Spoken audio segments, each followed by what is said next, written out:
Hello friends, welcome to my channel. तो friends, आज मैं आप लोगों के साथ 10 ऐसे विंटर फ्लावरिंग प्लांट्स शेयर करने वाली हूं जिन प्लांट्स की कटिंग को आपको सावन का महीना खत्म होने से पहले पहले लगाना ही होगा। क्योंकि फ्रेंड्स, ये जो प्लांट्स होते हैं पूरा साल तो हमारे गार्डन में सरवाइव कर जाते हैं, लेकिन जैसे ही बारिशें ज़्यादा होती हैं इन प्लांट्स की स्टेम गलने लगती है, पौधे खराब होने लगते हैं। चाहे आप जितना मर्जी इनको बारिश के पानी से बचाइए, बारिश खत्म होते होते ये जो प्लांट्स होते हैं मुश्किल से ही बच पाते हैं। तो इनको बचाने का सिर्फ एक ही तरीका है। इस टाइम पर अगर आपके पास ये प्लांट्स हैं तो फटाफट से इन पौधों की कटिंग को लगा लीजिए। इनकी कटिंग को कैसे लगाना है, लगाने के बाद कहाँ रखना है, इनके लिए मिट्टी भी आपको अलग तरीके से तैयार करनी होगी, क्योंकि ये सभी पौधे थोड़ा सेंसिटिव होते हैं। तो इस टाइम पर इनकी कटिंग को आप लोग लगाते हैं तो इनके लिए जो मिट्टी आप लोग तैयार करोगे 80% रिवर सैंड और 20% नॉर्मल गार्डन सॉइल को लेना है और 1 चम्मच फंजीसाइड पाउडर को जरूर ऐड कर लेना है। तो चलिए वीडियो को शुरू करते हैं। तो देखिए, सबसे पहला जो पौधा है जिसकी कटिंग को इस टाइम पे आप लोग जरूर लगा लीजिए, ये देखिए कार्नेशन। ये डेंथस फैमिली से ही बिलोंग करते हैं, लेकिन डेंथस बहुत ही हार्डी पौधे होते हैं, ये थोड़ा सा सेंसिटिव होते हैं। इनको हमें बारिश के पानी से तो बचाना ही है इस टाइम, और इनके ऊपर ये जो कलियां या फूल खिले हुए हैं इन सबको भी हटा देना है, क्योंकि इनको हमें विंटर के लिए तैयार करना है। क्योंकि जैसे जैसे बारिशें ज़्यादा पड़ेंगी आप लोग जितना मर्जी इनको बचाने की कोशिश कर लीजिए, इनकी जो स्टेम्स है वो गलेंगी, सूखेंगी।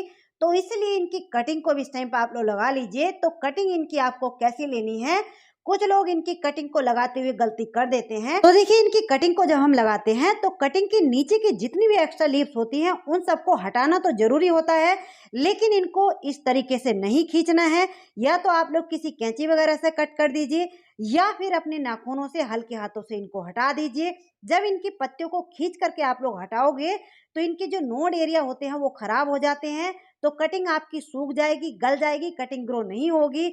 दूसरी जो सबसे बड़ी गलती हम लोग कर देते हैं, कटिंग को डायरेक्ट एलोवेरा जेल में नहीं घुसना है। इस जेल को पहले देखिए इस तरीके से हल्का सा रब कर लेना है, लूज कर लेना है, तब इस कटिंग को इस जेल में डिप करना है। और देखिए, सिर्फ 3 इंच की कटिंग इसकी लेनी है, इससे ज्यादा बड़ी कटिंग नहीं लेनी है, और 1 से 1.5 इंच मिट्टी के अंदर कर देनी है, तो सारी कटिंग बहुत अच्छे से ग्रो होंगी। नेक्स्ट जो प्लांट है ये है देखिए आईवी जेरेनियम। ये जेरेनियम की फैमिली से ही बिलोंग करता है, लेकिन ये बेल की तरह ग्रो करने वाला पौधा है। मेरे पास इसके 3 कलर हैं। ये जो प्लांट आप लोग मेरा देख रहे हैं ये ऐसी जगह रखा हुआ है जहां इसके ऊपर बारिश का पानी नहीं पड़ता है, तो ये अभी सेफ है, इसमें फ्लावरिंग भी हो रही है। लेकिन ये जो प्लांट आप लोग मेरा देख रहे हैं इसके ऊपर डायरेक्ट बारिश का पानी पड़ रहा है, फुल बारिश में ये रखा हुआ है। हालांकि फूल भी इसमें खिले हुए हैं, कलियां भी अभी बन रही हैं, क्योंकि ये पौधा ऐसा होता है पूरा साल फ्लावरिंग करता है। लेकिन इसकी बीच बीच में से स्टेम जो है गलने लगी है, सूखने लगी है, काली पड़ने लगी है। तो इस टाइम पर अगर आपके पास ये पौधा है तो जहां से भी इसकी सही स्टेम आपको दिखती है इनकी कटिंग को बना करके लगा दीजिए। मेरे पास इसके 3 कलर हैं, तीनों कलर की 2-2 कटिंग मुझे मिली है, तो इनकी कटिंग मैं इस टाइम पे लगा लूंगी। तो ये पौधे अगर मेरे इनके मदर प्लांट खराब हो भी जाएंगे तो ये पौधे मेरे पास सेफ रह जाएंगे। इनकी भी देखिए सेम मेथड है। कटिंग की जो पत्तियां हैं एक्स्ट्रा पत्तियों को हटा देना है, और 5 से 6 इंच की ही कटिंग इसकी लेनी है, ज्यादा बड़ी कटिंग इसकी भी नहीं लेनी है। कम से कम 2 नोड एरिया इसके मिट्टी के अंदर चले जाने चाहिए। जेल को कटिंग के ऊपर जरूर लगा लेना है, क्योंकि ये सकुलेंट फैमिली से बिलोंग करते हैं, और इस टाइम पर जेल लगाना इसलिए भी जरूरी हो जाता है क्योंकि बारिशों का टाइम चल रहा है। जो प्लांट है यह है देखिए वेरीगेटेड कलैंचो। कलैंचो की जितनी वैरायटी है सभी की कटिंग को इस टाइम पर लगा लीजिए, क्योंकि अक्टूबर नवंबर से इसमें फ्लावरिंग स्टार्ट हो ही जाती है, और कटिंग को पूरे अच्छे तरीके से पौधा बनने में लगभग 2 महीने तो लग ही जाते हैं। तो देखिए इस तरीके से इनकी भी टिप वाले हिस्से की 3 से 4 इंच की ही कटिंग लेनी है, ज्यादा बड़ी कटिंग नहीं लेनी है। ज्यादा बड़ी कटिंग को आप लोग लोगे तो जितनी ज्यादा बड़ी कटिंग होगी कटिंग को ग्रो होने में उतना ही ज्यादा टाइम लगेगा। तो इस तरीके से इनकी भी कटिंग को आपको लगा देना है। अगला जो प्लांट है यह है देखिए डेंथस। डेंथस को सभी लोग जानते हैं, परमानेंट होने के साथ साथ ये पौधा ऐसा होता है पूरा साल फ्लावरिंग करता है। आप लोग देख लीजिए मेरे जो पौधे हैं अभी बिल्कुल सेफ हैं और फुल बारिश में ये रखे हुए हैं। तो इनकी कटिंग को इस टाइम पर लगाना इसलिए जरूरी है क्योंकि अगर आपके पास इनका एक पौधा है या आपके पास नहीं है, कहीं से आपको इनकी कटिंग मिल जाती है, तो इनकी भी टिप वाले हिस्से की 3 से 4 इंच की ही कटिंग लेनी है, ज्यादा बड़ी कटिंग नहीं लेनी है। नीचे की जितनी भी एक्स्ट्रा लीव्स हैं उन सबको हटा देना है, क्योंकि नीचे की पत्तियां अगर कटिंग के ऊपर लगी रहेंगी तो कटिंग में फंगस बहुत जल्दी लग जाती है, तो कटिंग खराब हो जाती है, सूख जाती है। तो इसलिए इस बात का आप लोग ध्यान रखेंगे, यानी कि कटिंग के ऊपर ऊपर के हिस्से की 3-4 लीफ ही आपको छोड़नी है, ज़्यादा पत्तियों को नहीं छोड़ना है। तो इस तरीके से आपके पास इनके जितने पौधे हैं 2-2 3-3 कटिंग को सभी को इस तरीके से लगा दीजिए। नेक्स्ट जो प्लांट है ये है देखिए पेंटास। ये भी परमानेंट होने के साथ साथ ऐसे प्लांट होते हैं लगभग पूरा साल तो ये फ्लावरिंग करते हैं। विंटर में जब बहुत ज़्यादा फॉग वगैरह पड़ने लगती है तो उस टाइम पर इनकी जो ग्रोथ है वो थोड़ी सी रुक जाती है। फ्लावरिंग उस टाइम पर भी होती रहती है। बहुत सारे कलर रंगों में आते हैं। ये जो पौधे हैं मेरे हाइब्रिड हैं। इनमें एक नॉर्मल यानी कि देसी वैरायटी भी आती है। तो इनकी कटिंग को भी इस टाइम पर किस तरीके की आपको लेना है, देखिए इस तरीके से टिप वाले हिस्से की या जोन से भी हिस्से की कटिंग इसकी मिल जाती है तो कोई से भी हिस्से की इसकी कटिंग ग्रो हो जाती है। बस कटिंग को लगाते हुए ये बात आपको ध्यान रखनी है, इसके ऊपर जो कलियां इस टाइम पर अगर बनी हुई होंगी तो इन कलियों को भी हटा देना है, क्योंकि कलियां अगर इसके ऊपर लगी रहेंगी तो इसकी कटिंग की एनर्जी को लेती रहेंगी तो कटिंग को ग्रो होने में और भी ज़्यादा मेहनत करनी पड़ेगी। तो इसलिए इस बात का आपको ध्यान रखना है, ज़्यादा बड़ी कटिंग नहीं लेनी है, 3 से 4 इंच की ही कटिंग लेनी है और कटिंग के ऊपर कलियां नहीं रहने देना है। इस तरीके से सभी कटिंग को लगा देना है। नेक्स्ट जो प्लांट है यह है देखिए जेरेनियम। इसकी कटिंग को लगाना भी बहुत ही जरूरी हो गया है, नहीं तो आपके पास इनके पौधे नहीं बचेंगे, क्योंकि बारिशों के पानी से इसकी जो स्टेम है वो गलने लगी है। तो जो भी आपको हेल्दी हेल्दी सी ब्रांच दिखे, स्टेम दिखे, इन सब की कटिंग बना करके लगा लीजिए। जोन से हिस्से से भी आपको कटिंग मिल जाती है। देखिए इस तरीके से नीचे वाले हिस्से की भी अगर आपको लगता है कि कटिंग सेफ है, कहीं से सूखी नहीं है, कहीं से इसमें कोई फंगस नहीं लगी है, तो इस तरीके से इनकी कटिंग को निकाल लेना है। इनकी भी देखिए 5 से 6 इंच की कटिंग आपको लेनी है, कम से कम 1.5 इंच मिट्टी के अंदर कर देनी है। और ये सकुलेंट फैमिली के जैसे पौधे हैं तो इनकी कटिंग में ओवर वाटरिंग बिल्कुल भी नहीं होनी चाहिए, पानी का बहुत ही ध्यान रखना है। इस तरीके की कटिंग अगर आपको मिल जाती है तो देखिए इसकी एक्स्ट्रा जो इसमें से रूट्स निकली हुई है उसको भी हम लोग हटा देंगे। ये वाली कटिंग बहुत जल्दी ग्रो होगी और सूखने के चांस इसके बिल्कुल भी नहीं रहेंगे। अगला जो प्लांट है ये है देखिए बिगोनिया। अगर बिगोनिया का पौधा अभी तक आपके गार्डन में बचा हुआ है तो फटाफट से इसकी कटिंग बना करके लगा लीजिए, क्योंकि इसको जितना मर्जी बारिश के पानी से बचा लीजिए, बारिशों का एंड होते होते ये जो पौधा है खराब हो ही जाता है। आप लोग देख लीजिए किस तरीके से इसकी जो स्टेम्स हैं, इसकी पत्तियां हैं, गलने लगी हैं। तो इसकी कटिंग को लगाना बहुत ही जरूरी है।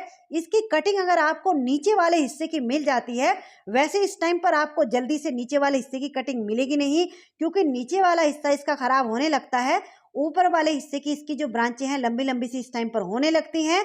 तो जो भी ब्रांच इसकी अगर सही आपको मिल जाती है तो उसको लगा दीजिए।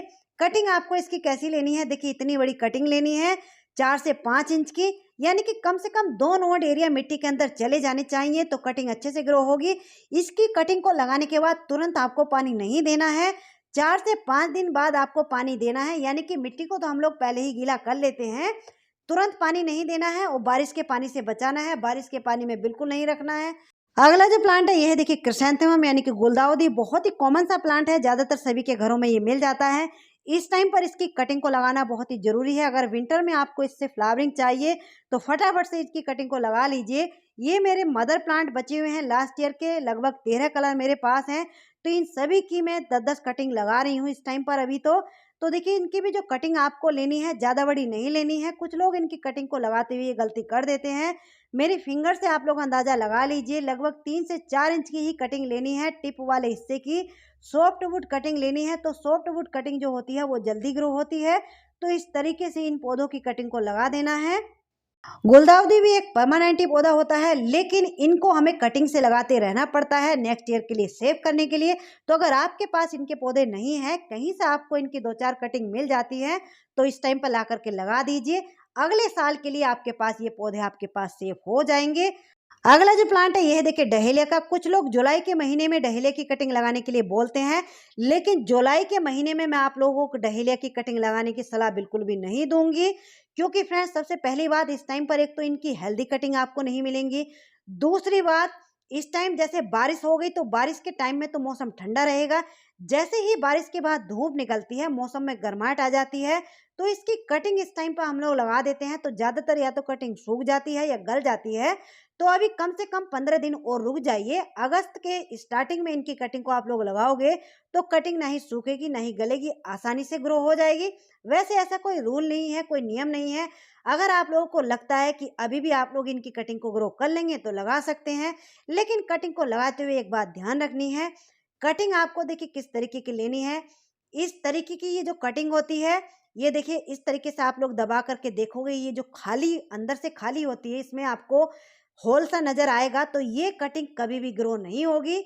तो इस तरीके की पतली सी कटिंग जो होती है ऊपर वाले हिस्से की टिप की, अगर एक नोड एरिया भी मिट्टी के अंदर चला गया तो कटिंग ग्रो हो जाएगी। तो अगर आपको लगानी है तो इस तरीके की कटिंग लगानी है। कटिंग को कब और कैसे किस तरीके से लगाना है ये भी जानना बहुत ही जरूरी होता है। तो देखिए सभी पौधों की कटिंग मेरी लग करके तैयार है।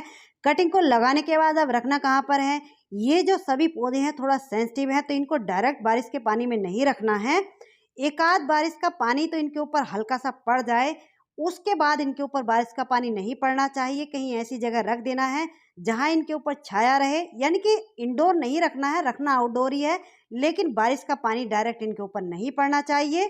तो चलिए फ्रेंड्स, कैसी लगी आज की ये जानकारी? अच्छी लगी हो तो लाइक शेयर कमेंट कीजिए, और अगर आप मेरे चैनल पर न्यू हैं तो प्लीज चैनल को सब्सक्राइब भी कर लीजिए। मिलते हैं किसी नेक्स्ट वीडियो में नेक्स्ट टॉपिक के साथ, तब तक के लिए बाय, हैप्पी गार्डनिंग।